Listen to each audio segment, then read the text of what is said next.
नाज़रीन, मरने से हर किसी को डर तो ज़रूर लगता है, और फिर जिसके नसीब में फांसी हो उसकी कैफियत तो वही जानता है, या फिर अल्लाह पाक की ज़ात। और अब बात करते हैं उस अजीम लीडर की जिसे बग़ैर किसी कसूर के तख्ते-दार पर लटका दिया गया।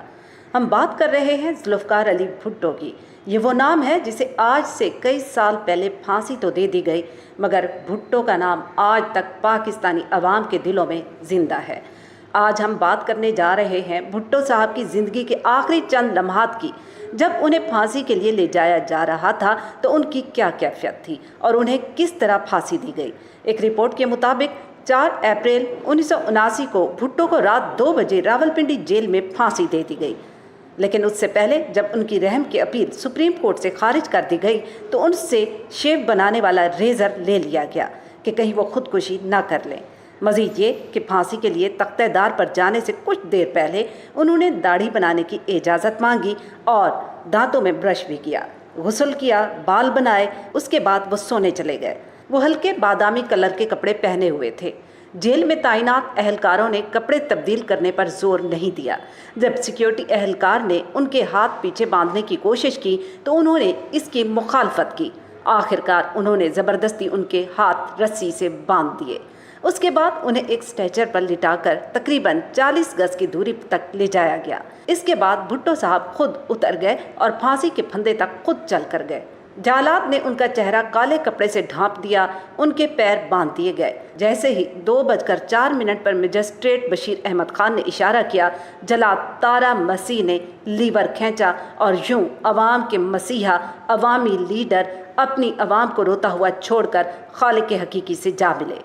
अब हम आपको बताएंगे कि अपनी बेटी बेनज़ीर भुट्टो को आखिरी निशानी क्या दी। बेनज़ीर भुट्टो 2 अप्रैल 1979 की सुबह अपने बिस्तर में लेटी हुई थी। तभी अचानक उनकी वालदा नुसरत भुट्टो कमरे में ये कहते हुए दाखिल हुई, पिंकी, घर के बाहर जो फौजी हैं वो कह रहे हैं हम दोनों को आज ही तुम्हारे वालिद से मुलाकात करने जाना पड़ेगा। इसका मतलब क्या? बेनज़ीर भुट्टो अपने सानिया उमरी डायर ऑफ द ईस्ट में लिखती हैं कि मुझे मालूम था कि इसका क्या मतलब है। मेरी वालदा को भी मालूम था, लेकिन हम दोनों इसको कबूल नहीं कर पा रहे थे। नुसरत भुट्टो और बेनज़ीर भुट्टो को रावलपिंडी जेल लाया गया।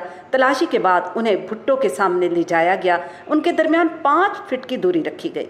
उन्होंने मुझे उनके वकील के दिए हुए कुछ सिगार भी वापस किए। वो कह रहे थे कि शाम के लिए मैंने एक सिगार बचा कर रखा है।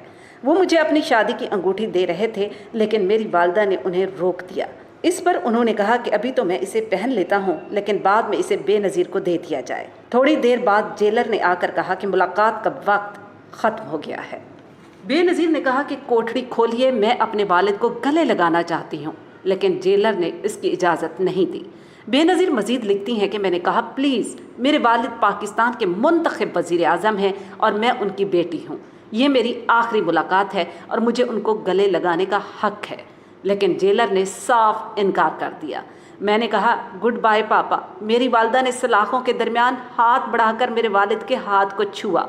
हम दोनों तेज़ी से बाहर की जानिब निकले। पीछे मुड़कर देखना चाहती थी, लेकिन मेरी हिम्मत जवाब दे गई।